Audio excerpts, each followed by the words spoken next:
Hello, everybody. Welcome to Medicine and Science on the Pod TV network. I'm Nick Palladino. I'll be your moderator for today's show. And today's show, we're going to discuss RFK, one of our favorite topics, and his new podcast, and also some of the things that RFK is doing, especially relating to rabies. So there's never-ending amount of chaos that's created out of Washington, D.C. Since RFK took the lead, who is not a doctor. But he is a lawyer. But we're going to bring in a real doctor, Dr. Michael Patness, who you've seen on the show before, who's board certified in internal medicine, to bring us an up-to-date about what's going on in the Department of Health and Human Services, led by an environmental attorney, RFK, who has, I think, issues in himself. But apparently we have some up-to-date news relating to rabies as well. So take it away, Dr. Patness. Well, good morning, everybody. Thank you for the privilege of joining you. So, yes, RFK has announced that he has starting a new podcast. Now, this is a familiar thing for him because apparently he had a podcast before. So he's quite, comfortable on that sort of platform so that he can spread more misinformation and disinformation and incorrect information, which as if he didn't have enough of a podium and enough of a platform, now he's going to have a podcast and he can mislead people even more than he's already done so. But I just want to give you one example of why Robert Kennedy is so dangerous. And that has to do with rabies. Now, you might say, well, what? Rabies is so rare. There's only a handful of Americans every year who die of rabies. That is true. But you have to dig deeper. You have to understand the history of the story with rabies. What's the connection between RFK and rabies? Well, the CDC just the other day announced they are now pausing testing for rabies. The only organization that really tests for rabies is CDC, and it's not a broad testing program. It's very selective. The CDC will test for rabies in certain situations and certain circumstances, but it's absolutely crucial that they are able to do so because of the nature of the disease. And well, for some reason now, the CDC has paused it. The reason that is suspected is because they don't have the staff. RFK has so damaged CDC with budget cuts and layoffs and just demoralized the organization, appointing completely unqualified people to be on the ACIP, appointing unqualified people to high positions in the organization without any graduate medical education, just appointing incredibly unqualified people, and then gutting the organization financially has rendered it virtually it's almost a destroyed agency now, and they can't even do testing for rabies, so they're pausing it. Well, you might say, well, so what? What's the big deal with that? Well, let me tell you why it's a big deal. Because if you don't understand, and this is across the board with the anti-vax people and this Mount Hawk crowd, they don't understand medical history. Unless you know what was like before, you have nothing to compare it to. So I'm going to give you just 2 minutes on rabies. Rabies is one of the worst diseases that you can have. And yes, it is very rare now, but it wasn't always very rare. 100 years ago, 200 years ago, rabies was common in the United States. In fact, over 1,000 Americans died every year from rabies. And where did they get it? They got it from dogs. The host reservoir for rabies 100 years ago was canine. There were dogs running around, basically loose dogs that are just were not attached to a family, and they would have rabies and bite somebody, and then the person would get sick and die. One of the important things about rabies to know is once the symptoms start, it's not curable. It's 100% fatal. If you get bitten by a rabid animal, you start to manifest the disease, you'll die. There's absolutely nothing a doctor can do to treat rabies. It's other than stand by and watch the person die. And the death is a horrific death. Well, in any case, because of Louis Pasteur developed the rabies vaccine, and we began giving rabies vaccine because it was mandated by law everywhere in the United States that all dogs and cats had to be vaccinated against rabies, and that drove rabies frequency, or human rabies, down dramatically from 1,000 or more cases a year down to a handful, 3 or 5. But rabies didn't go away. It moved from the canine reservoir out into the wild animal reservoir. So now rabies is still out there in the wild. It's in bats. Bats are the most frequent source of rabies now, but also raccoons, skunks, and foxes and wolves all can carry rabies. So rabies is still out there. It's just not in our domestic dogs. But if we were to have the domestic dog and cat population not be vaccinated, rabies would come right back in to the domestic canine population, and then humans would get it again. Now, there is no prophylactic vaccine before exposure for rabies. So everyone is at risk. Every single one of us, myself, you, everybody you know, can theoretically get rabies if they get bit by a rabid animal, a bat, a raccoon, skunk, fox, or a domestic animal that's not been rabies vaccinated. And the only thing we have is the post-exposure treatment with a vaccine, which will work if you get it immediately or shortly after you've been exposed. It'll prevent you from developing the disease. Once a disease starts, it's curtains, lights out, you're done. Now, so right now, rabies has been really reduced in the United States to almost no cases. So what is the big deal? Why is testing even necessary anymore? Because it could come back, and it will come back if we stop vaccinating animals. Now, guess who's out there advocating that we stop vaccinating our domestic dogs and cats? People like Dr. Sherry Tenpenny and other anti-vaxxers are questioning, they're promoting rabies vaccine skepticism and saying that, there's such a rare disease. We don't need to do this to our dogs and our cats. That would exactly invite the virus back in from the wild animal population back into the domestic canine population, which would then put people at risk. But there's one more very important application of this rabies testing thing that I want to talk about, and that is what's called transplant rabies. So it turns out that, let's say you get bitten by a bat, and a month rabies has a very long incubation period, and you get bitten by a bat, and you have a bat in your house, and you don't even know that you were sleeping. You don't even know that it might have bitten you, and a month or two later, you start to get sick with an encephalitis-like picture, and you die. And it was rabies, and nobody knew it because you didn't even tell anybody that you had an exposure. And the doctors don't think to check, or test, because now they can't because there's no testing, that the encephalitis was actually rabies. So that patient just happens to be an organ donor. Guess what?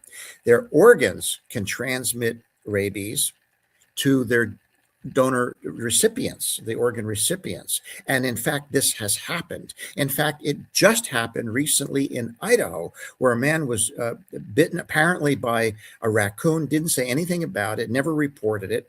3 months later, he dies of encephalitis. They didn't know it was rabies. They didn't pick up that it was rabies. He died of encephalitis and was an organ donor. And the people that got his organs got rabies and died. 2 of them actually got corneas from him, and once they figured out that he had rabies, they removed those corneas, which of course leaves those people instantaneously and 100% completely blind because there's no other substitute. So they have to wait for a new cornea from somebody else. So, hi, can you imagine the phone call that doctor had to make? I just put in a new cornea for you. Glad you can see. By the way, come on in. We got to take it out, and you're going to be blind now.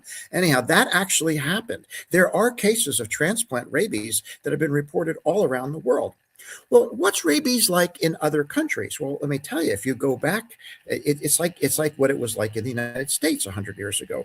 10,000 people die every year of rabies in India. Thousands of people die every year of rabies in Africa. So rabies is still out there. It's still a horrific and horrible disease. And the only reason it's so rare in the United States now is because we mandate, say it again, mandate vaccinations for animals, dogs and cats. In most jurisdictions, you're required. You're breaking the law if you don't vaccinate your dog or your cat. And there's a very, very good reason why. Because if we stopped doing that, rabies would return from the wild animal population into the canine population, and and humans would get it, and we have no treatment for rabies.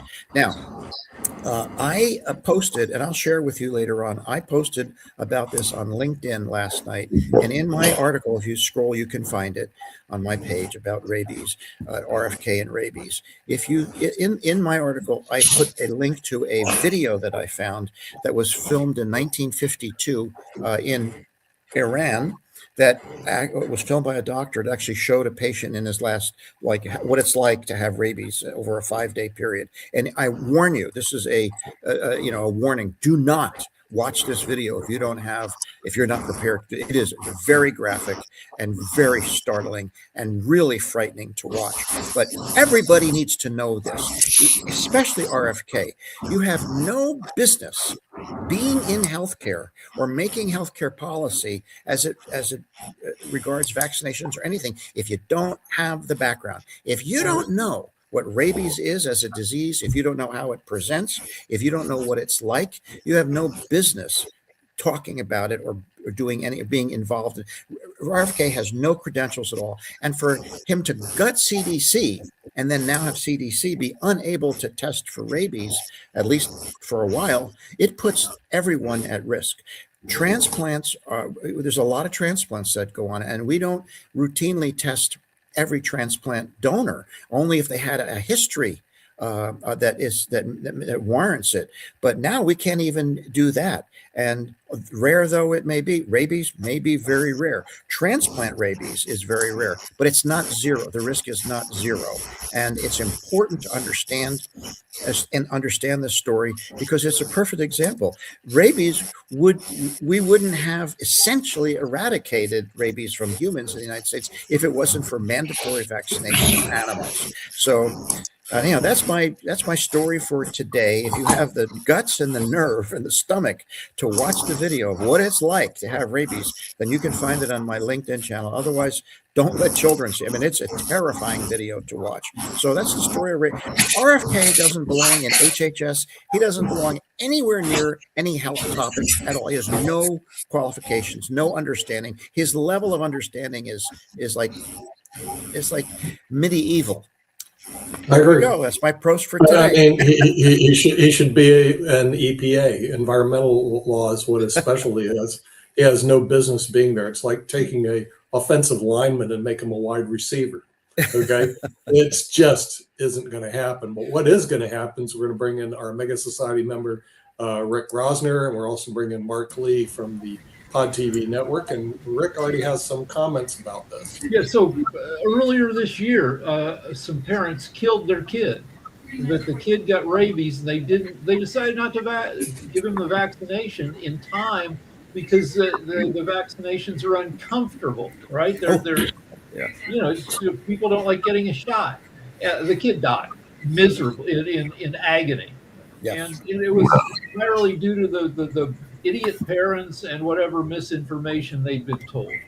So, speaking of misinformation and everything like that, I saw an interesting article. I was going to bring this up to you, Dr. Patmos, and everything like that, because apparently there's a lot of vaccine skepticism out there. Because definitely a Politico poll just came out and said that 46% of adults believe vaccine facts are debatable and enforcing them is damaging. Only 39% view vaccine science as clear and unquestionable. So apparently there's this growing distrust, including 20% that believe in vaccines are more dangerous than diseases, up from 11% in 2019. So what's your thoughts around this? Because I know that Nick and me are not big fans of these vaccine skeptics, but it does seem like there's a lot of a growing amount of them and everything like that. So I just wanted Mark, I'm so glad you raised that point and asked that question. You're exactly right. And I have been worried about this since I was in medical school. Half a century, I've been worried about what will happen if the anti-vaxxery mindset becomes more,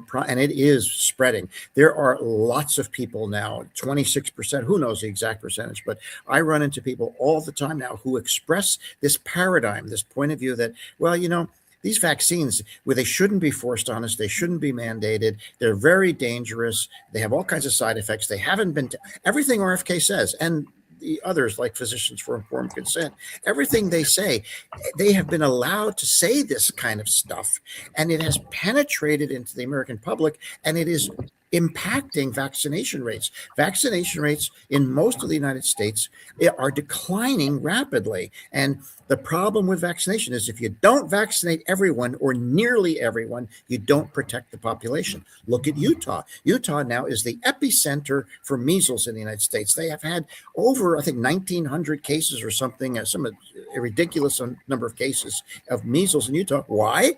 Because all across Utah, the vaccination rate is dropping. Utah's got a very peculiar culture, but Utah also allows nurses to practice medicine independently, and there are nurses in Utah who are anti-vax nurses, and they're posing as doctors and convincing people not to be vaccinated. So yes, anti-vaccine, I think this is one of the most important public health threats that we have. You talk about make America healthy again. The best way to make America healthy again is to vaccinate people against preventable diseases.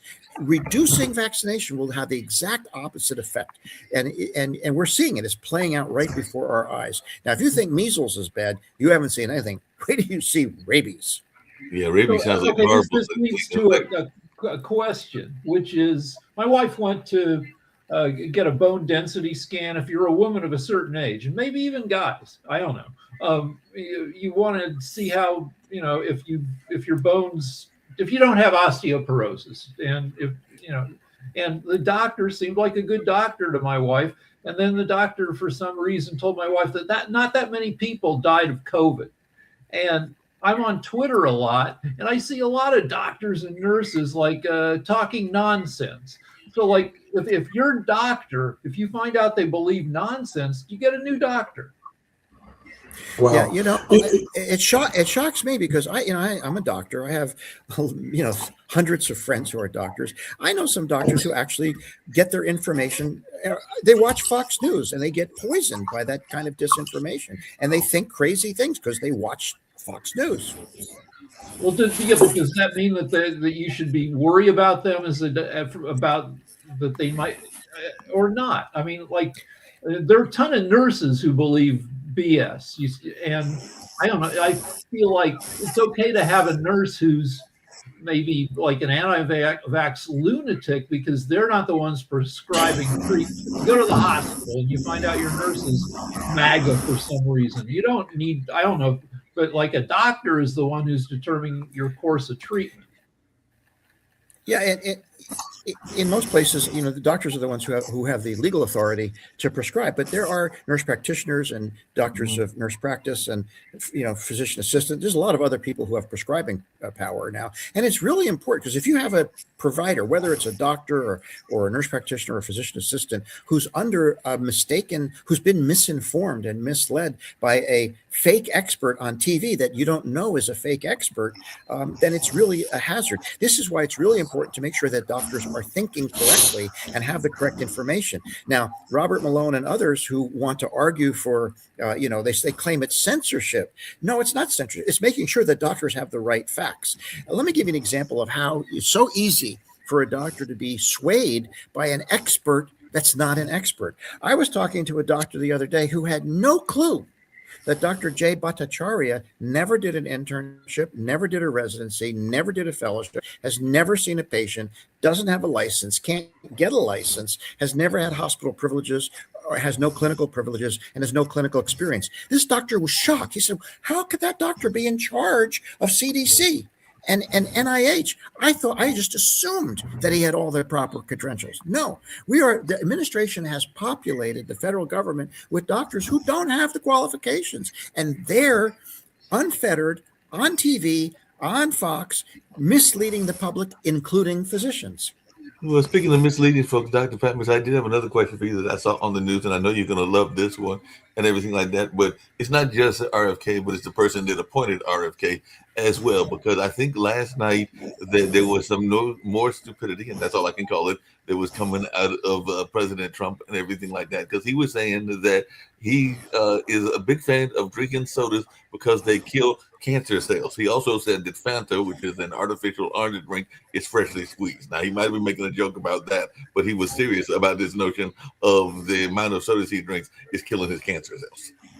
Yeah. So, he has said so many crazy things going back to, hydroxychloroquine and bleach and all kinds of stuff like that. And I think the point I want to make about that is it's really important for everybody to go read about a thing called behavioral variant frontotemporal degeneration. It's a type of neurodegenerative disorder, has a very long lifespan. It can go on for 20, 30 years before the person eventually succumbs. It's called behavioral variant frontotemporal degeneration. And what is that? It is a degenerative process involving certain parts of the brain. How does it present? It presents with a tendency to say bombastic and ridiculous things in public, things that are completely out of the blue and just ridiculous things to say. And it totally impairs your judgment and your executive function. You can't make good decisions. You make ridiculous, stupid decisions, and you say stupid stuff. That's behavioral variant frontotemporal degeneration.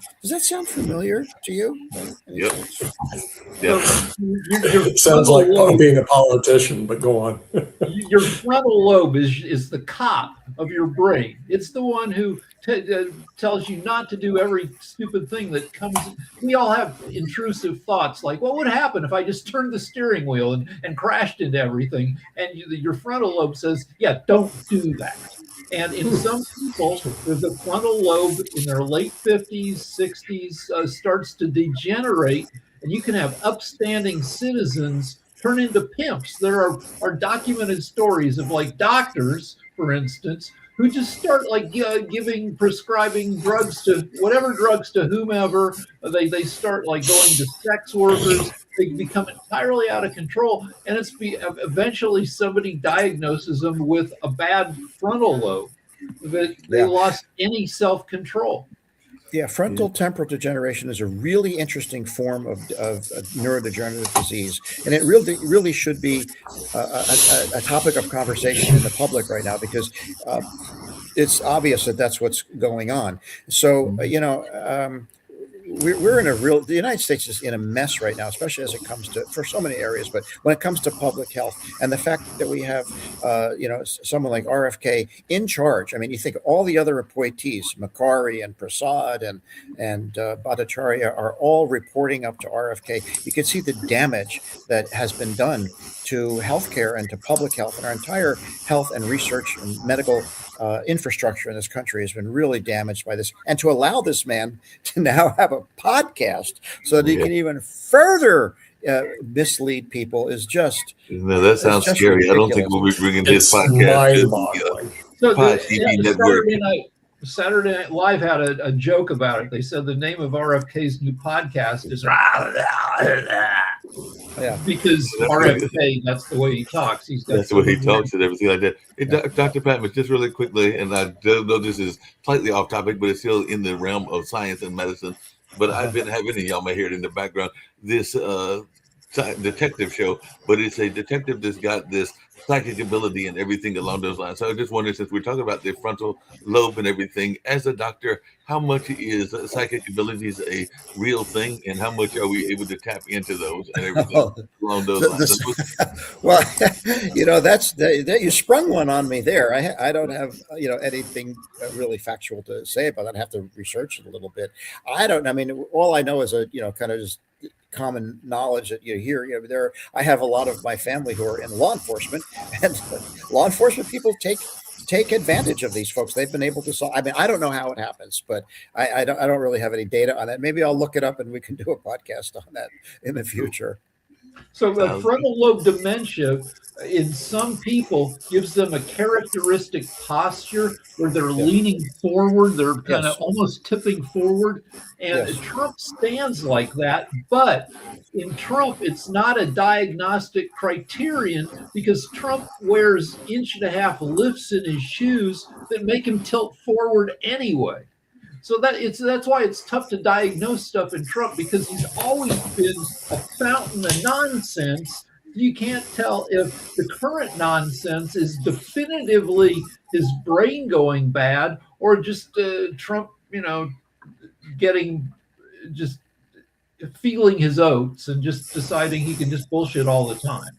Well, I've read a lot because I actually had an interest when in my younger years as a doctor in neurodegenerative diseases, and that led me to learn. I mean, I had 6 months of neurology when I was a resident, more than most internists have, and I was very interested in dementing disorders, especially some of the unusual ones. And I've read a lot and seen patients with once you're aware of behavioral variant frontal to temporal degeneration, you can begin to recognize the signs of it. And it is a disease that most doctors, all doctors should know about, and we should recognize. There's no treatment for it, but the character, maybe saying the characteristic manifestation is blurting out inappropriate stuff, saying offensive and inappropriate things out of context, and then having very poor judgment and executive function.